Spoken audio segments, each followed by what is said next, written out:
What if the world's most wanted terrorist believed his greatest weapon was the US vice president? It sounds far-fetched, like a scene from a spy thriller, but this audacious plot was very real. It was part of Osama bin Laden's calculated effort to bring down America from within. We're uncovering the chilling plan devised by the 9/11 mastermind on today's episode of the Infographics Show, Osama bin Laden's plot to make Joe Biden president. In May 2010, al-Qaeda leader Osama bin Laden was holed up on the third floor of his compound in the quiet suburbs of the city of Abbottabad, Pakistan. He was busy writing a letter to one of his newly promoted top lieutenants. Like most of his letters, it laid out his grand vision. Under no circumstances, he wrote, will the death squads assassinate Vice President Joe Biden. Biden must live and he must lead. He must steer the ship of infidels. Little did bin Laden know that when he penned that letter, he'd only had about a year to live. He'd been the subject of a manhunt for a decade, ever since he'd orchestrated the September 11th attacks that killed nearly 3,000 people, injured thousands more, and cost the US $100 billion while traumatizing a nation in the process. Born on March 10, 1957, young Osama, the seventh son of 50 brothers and sisters, grew up among vast riches. His billionaire construction business family blessed him with close ties to the Saudi royals. As a soft-spoken and always polite young man, he had studied hard and went to Oxford University. So he seemed like a regular kid, well, a regular rich kid. But at age just 22, he gave up his life of luxury after the Soviet Union's 1979 invasion of Afghanistan. He boarded a flight and he went to join the Mujahideen, a wholly armed struggle against what were referred to as the Soviet oppressors. During the Cold War, bin Laden and the Mujahideen were actually on the same side as the US, at least in a roundabout kind of way. Under Operation Cyclone, the CIA funneled billions of dollars worth of weapons to the Mujahideen, helping them bleed the Soviets dry. To bin Laden, it showed how easily US leadership could be manipulated, especially if someone anti-war ever rose to power. By 1996, the Taliban had taken power with bin Laden's full support. That same year, he turned his sights on America. He believed future American leaders might be even easier to undermine. After 9/11, bin Laden became America's most wanted man. The Bush administration responded with a full-scale war on terror. Bin Laden was believed to be hiding out in the Afghan mountains, running al-Qaeda training camps. Though he hadn't publicly claimed responsibility yet, the US was certain that he was behind the attacks. Mullah Omar, the Taliban's leader, refused to hand him over. The US, not in the mood for games, wasn't gonna wait around. On October 7, 2001, it launched Operation Enduring Freedom. Bin Laden watched the invasion of Afghanistan, hoping that someone weaker would take charge. Then came 2003. The US invaded Iraq, which would end up costing Americans between $1.7 trillion and $2.89 trillion. The war lasted until 2011 and toppled Saddam Hussein. It also led to the deaths of hundreds of thousands of civilians and helped create the monster ISIS. But it also handed bin Laden a propaganda gift. His criticism of US foreign policy now rang truer than ever. There were no weapons of mass destruction in Iraq, and no credible link between Saddam and 9/11, which were on paper the main reasons for going in. In fact, 15 of the 19 hijackers were Saudi, not Iraqi.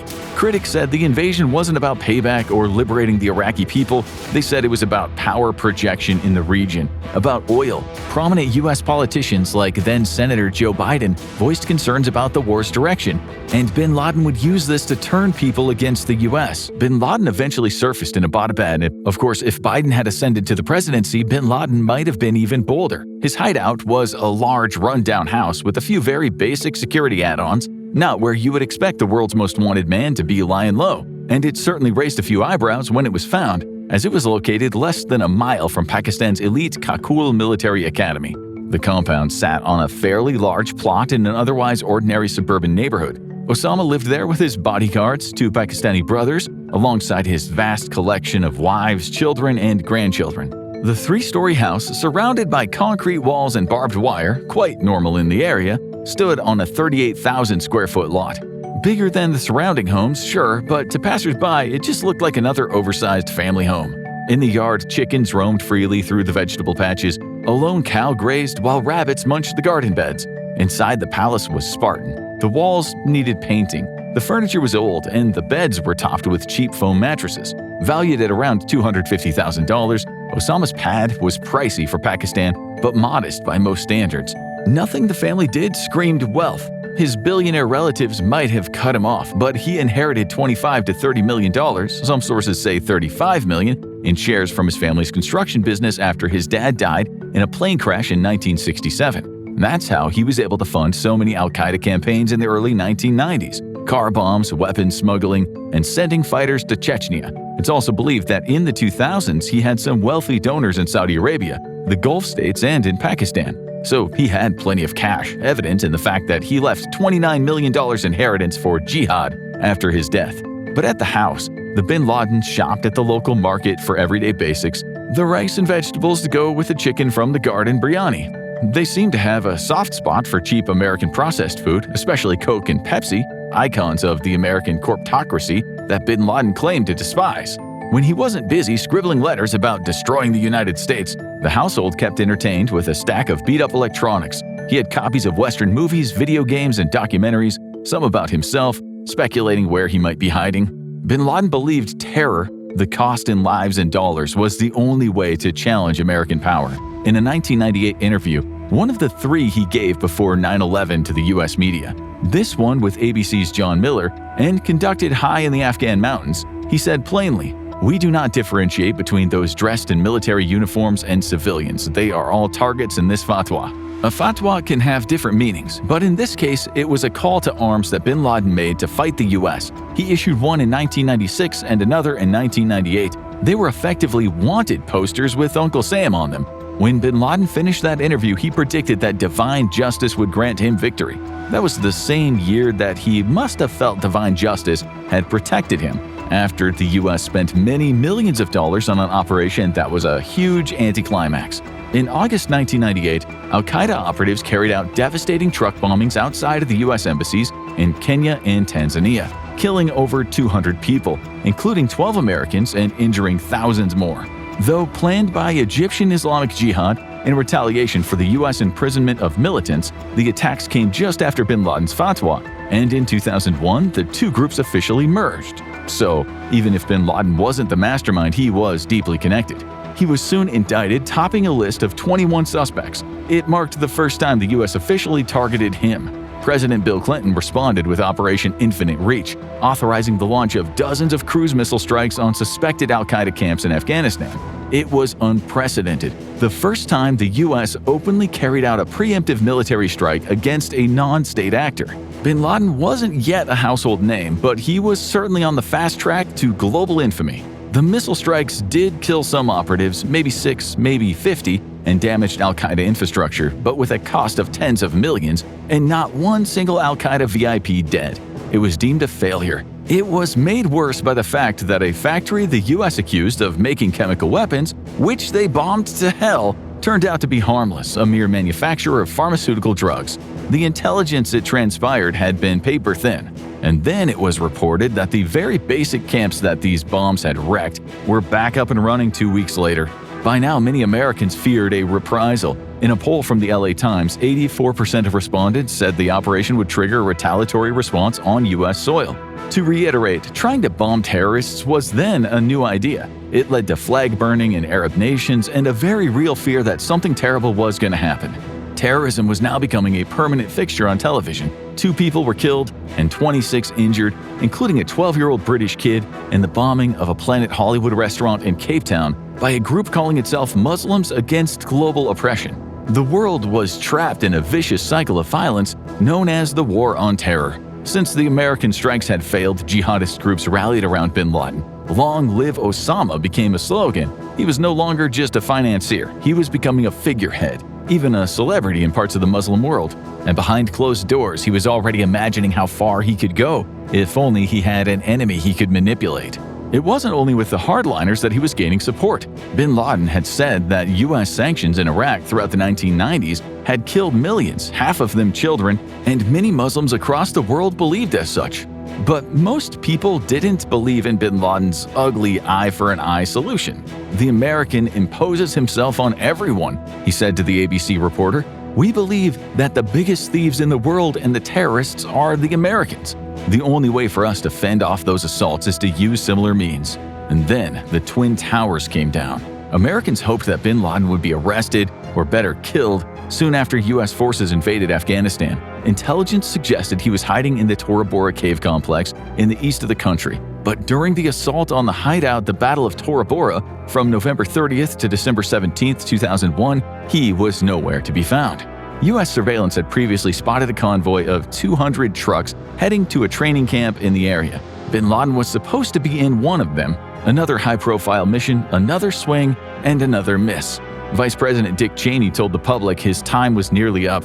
But after heavy aerial bombardment and a ground assault by U.S., British, and German special forces, along with Afghan militias, the battle ended with 220 al-Qaeda fighters dead and 60 surrendering, but no bin Laden. For many in Washington, it was a missed chance to cripple al-Qaeda. For bin Laden, it was more time to plan and to wait for the right fool to rise. He didn't need to win battles. All he wanted was the right patsy to help achieve his goals. What no one could have imagined then was that the war on terror would drag on for another 2 decades, costing U.S. taxpayers $8 trillion, with 4.8 million deaths, 38 million people displaced.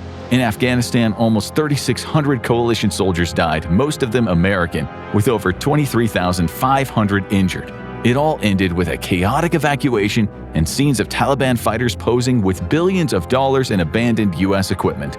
Like when the British beat a retreat from Afghanistan in 1842, the Americans left with a sense of humiliating defeat.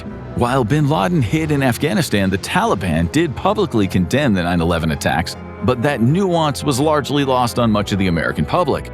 To many, the Taliban and al-Qaeda were one and the same. In reality, their goals and ideologies were not fully aligned. Though the Taliban had undeniably allowed al-Qaeda to operate training camps on Afghan soil and had refused to extradite bin Laden when asked, the U.S. felt that it had to respond. Today, the war is widely seen as a catastrophe, but in the early 2000s, most Americans were willing to do whatever it took to bring the perpetrators of 9/11 to justice. And while bin Laden hadn't officially claimed responsibility yet, he was still thinking about how to turn American power on itself. In his 2002 letter to the American people, he laid out his grievances in a rambling manifesto, one that mixed anti-Semitic conspiracies about Jewish control of the U.S. with religious justification for mass murder. He wrote, "It is a sin to kill a person without proper justifiable cause, but terminating his killer is a right." He even quoted Thomas Paine, the British revolutionary who had once urged Americans to rise up against the oppressive British Empire. Bin Laden was no idiot. As he often did, he tried to attract Americans already disillusioned with the government. The military-industrial complex, the endless war, corporate profiteering. He warned that the war on terror would drain the U.S. economy, drag on indefinitely, and enrich only a powerful few, while most Americans suffered. Despite the manifesto's anti-Semitism and the outlandish claim that HIV was a satanic American invention, many of the criticisms echoed what U.S. left-wing activists and intellectuals had been saying for many years. But whatever rhetorical traction bin Laden might have gained, he likely lost when he shifted to advocating Sharia law and revenge through bloody terror. Here was a man with extreme backward views on how societies should function, trying to hijack the language of Western progressives and critical realists. He blended legitimate grievances with fanatical ideology, using outrage to justify the wholesale murder of innocents. It was less about justice and more about planting seeds of chaos, an effort to elevate himself by appealing to the alienated and the angry. Russia would do something similar in the years ahead, spreading content featuring legitimate concerns to instigate disorder, to polarize, and to discredit the organs of power. In some ways, bin Laden was trolling America. But it wasn't until 2004 that bin Laden publicly admitted to masterminding the attacks. In an 18-minute video, he promised to bankrupt the U.S., reminding his audience how a band of guerrillas had once brought down the Soviet Empire. His message, "If you don't want another Manhattan, then stop meddling in Muslim nations." He then tried to undermine President Bush, saying, "It never occurred to us that the commander-in-chief of the country would leave 50,000 citizens in the two towers to face those horrors alone at the time when they most needed him." But rather than divide Americans, the speech backfired. It only strengthened Bush's lead in the upcoming election against Democratic nominee Senator John Kerry. Both men vowed to bring bin Laden to justice. Barbarians, Kerry called them. But most Americans believed Bush was the man for the job. If bin Laden had hoped to stir unrest inside the U.S., it wasn't working. While support for the Iraq War had started to decline, especially as it dragged on and WMDs never surfaced, Americans were still reeling. In 2004, 9/11 was still an open wound. So was the 2002 killing of journalist Daniel Pearl by Islamic extremists.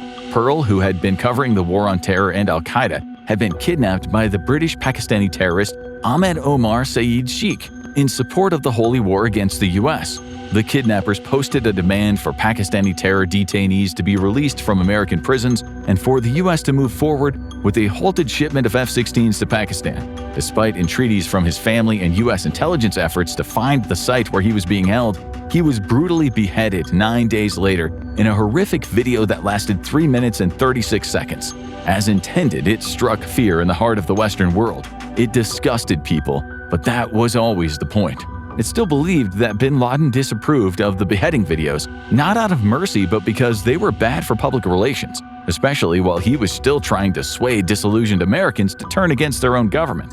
He hadn't ordered or explicitly condoned the gruesome murder of Pearl, but he didn't condemn it either. In his letters, he often framed such acts as justified responses to imperialism. He was right about one thing: those videos damaged his image. But he never stopped trying to persuade the world that the Americans, not him, were the tyrants.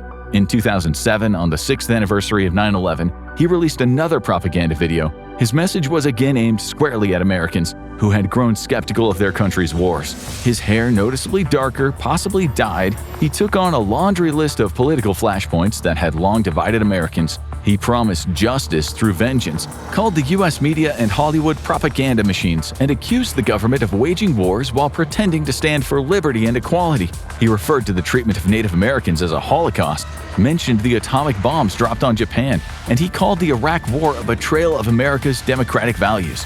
He also invoked Vietnam, claiming 2 million innocent villagers had died. He even floated the idea that John F. Kennedy had been assassinated because he wanted to withdraw troops, saying that corporations were the primary beneficiary from his killing. It was clever in a way. Bin Laden well understood the pulse of American doubt and dissent. He knew many intellectuals, artists, and regular citizens were deeply critical of US foreign policy through what they believed was a sometimes wicked deep state. So again, here was the architect of 9/11 trying to take the moral high ground, a terrorist who murdered indiscriminately, accusing others of bad behavior.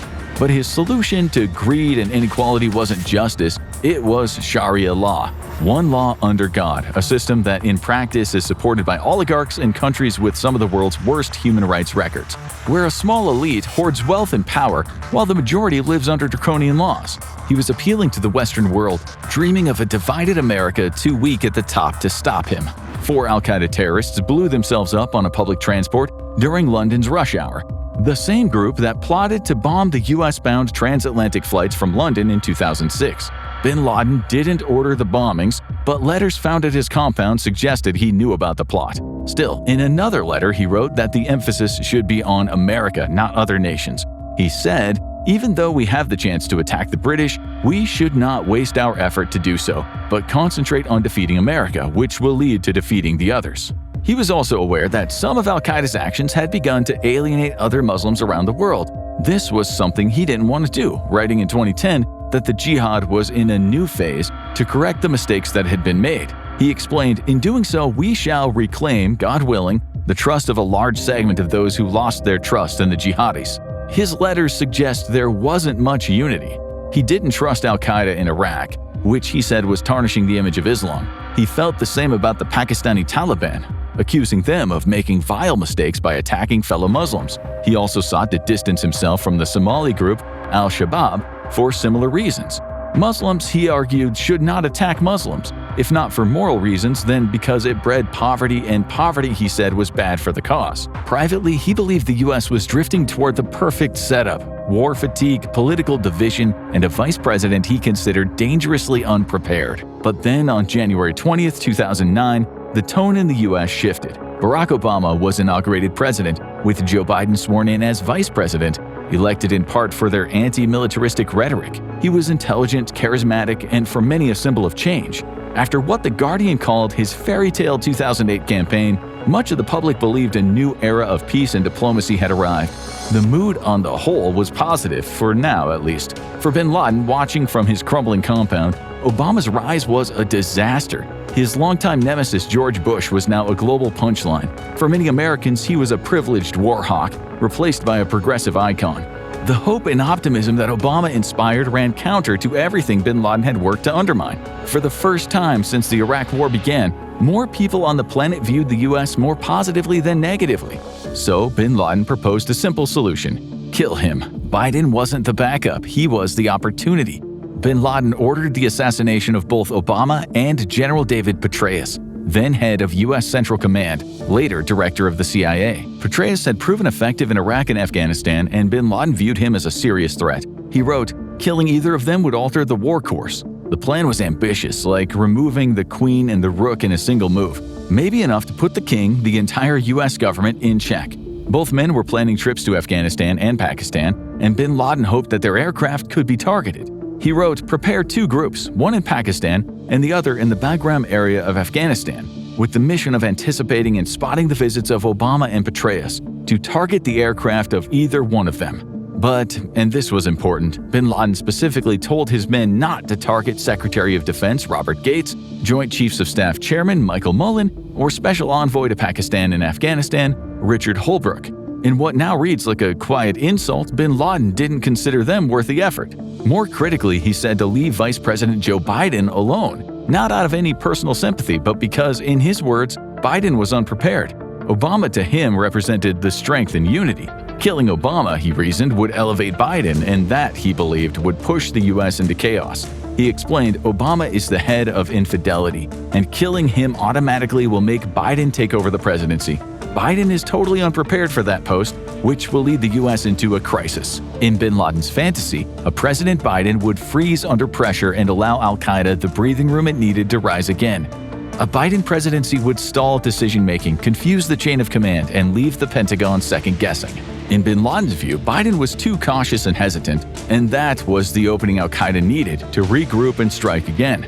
There was another reason Osama wasn't a big fan of Obama. It turned out Obama wasn't quite the advocate for peace that he claimed to be. By the end of Obama's presidency, his civil liberties record had taken a serious hit, but when it came to hunting extremists, he was relentless. Every Tuesday, a classified kill list landed on his desk, dubbed Terror Tuesday, a list of names and faces to be erased by drone. In his memoir, he recalled that under Bush, there had been a top 20 list, and whenever one name was removed, another would rise to fill it. The joke in intelligence circles went, al-Qaeda's HR department must really struggle to fill the number 21 slot. Obama would not leave the office with clean hands, far from it. He became the undisputed drone king. Over the course of his presidency, he authorized 542 drone strikes, resulting in the deaths of almost 3,800 people, including, by official count, 324 civilians. Independent estimates put the civilian death toll somewhere between 380 and 800. When trying to take out Ayman al-Zawahiri, al-Qaeda's number 2 and bin Laden's eventual successor, the CIA accidentally killed 76 children and 29 innocent adults. Al-Zawahiri, one of the masterminds behind the U.S. 1998 embassy bombings that killed hundreds, wasn't killed until 2022, long after Obama left office. Still, Obama was a nightmare for the terrorists, and that included bin Laden. Bin Laden had no way of knowing that the man he once plotted to assassinate would become the architect of a whole new era of American warfare. Obama would greenlight 10 times more drone strikes than George W. Bush. Under his watch, the skies over Pakistan, Yemen, and Somalia buzzed with the sound of targeted assassinations. And it wasn't just drones. He would also double down on special forces operations. But the fact was, bin Laden was no longer the poster boy for global jihad. For some of his supporters, his shine had faded. Al-Qaeda had franchised out, and many of its new branches seemed uninterested in his handwritten advice. As we have seen, he complained often about optics. Too much brutality, too many attacks on fellow Muslims. By 2010, he was 57, and his grand plan to bleed America to the point of bankruptcy looked more like a pipe dream. Many Americans had already been bled dry by their own banks in the 2008 crash, and few blinked when Obama ensured that almost no one responsible went to prison. If Wall Street's crimes couldn't shake people's faith in capitalism, what chance did a mass murderer like bin Laden have? So his influence was waning in terms of global publicity, but he was still the top of Obama's kill list. For years, U.S. intelligence had received tips that he was hiding in Pakistan. Captured al-Qaeda operatives, some enduring a few days of Guantanamo-enhanced interrogation, confirmed it. Still, the Pakistani government denied everything. It didn't help that U.S. intelligence was often contradictory. But by May 2, 2011, the U.S. administration had enough information on bin Laden's whereabouts, and Operation Neptune Spear was launched. The onus was to capture, not to kill, but only if bin Laden and his men surrendered.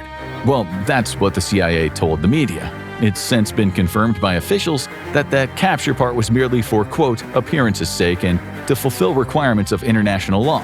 More than 20 men from SEAL Team 6, armed with MP7s, HK-416 assault rifles, and Mark 48 machine guns, stormed the house. Chinooks were waiting in the wings, and after a brief firefight, bin Laden was shot and killed, along with al-Qaeda, his brother's wife, and bin Laden's teenage son. The man who masterminded 9/11 was surrounded by female family members, one of whom was shot in the leg. Robert J. O'Neill, who claims to have fired the fatal shot, said bin Laden pushed one of the women forward to shield himself, a fitting end for a cowardly terrorist. However, another SEAL later claimed O'Neill shot bin Laden after he was already wounded and on the floor, casting doubt on the officials. Ironically, it was Joe Biden who had opposed the mission. According to multiple officials present, including CIA Director Leon Panetta and Defense Secretary Robert Gates, Biden urged waiting for more intelligence, questioning whether bin Laden was really in the compound. His main concern was the potential political fallout if the raid failed. Secretary of State Hillary Clinton also recalled Biden's skepticism in her memoir. Nonetheless, the mission proceeded and succeeded, despite his reservations. News of the death leaked online before Obama made it official in a televised address. He stated, "Tonight, I can report to the American people and to the world that the United States has conducted an operation that killed Osama bin Laden, the leader of al-Qaeda and a terrorist who was responsible for the murder of thousands of innocent men, women, and children." Former President George W. Bush later added, "The fight against terror goes on, but tonight America has sent an unmistakable message. No matter how long it takes, justice will be done." In the end, bin Laden's plan to elevate Biden was more fantasy than strategy. Had it worked, would it have reignited the jihadist momentum or just delayed the inevitable? We'll never know, but one thing is certain: the man bin Laden hoped would lead America did exactly that, just not on his terms and not for his cause. Bin Laden's plot may have failed, but just how far does the U.S. go to protect its leaders? Watch the insane protection of the President of the United States to find out what the Secret Service really does, or click on this video instead.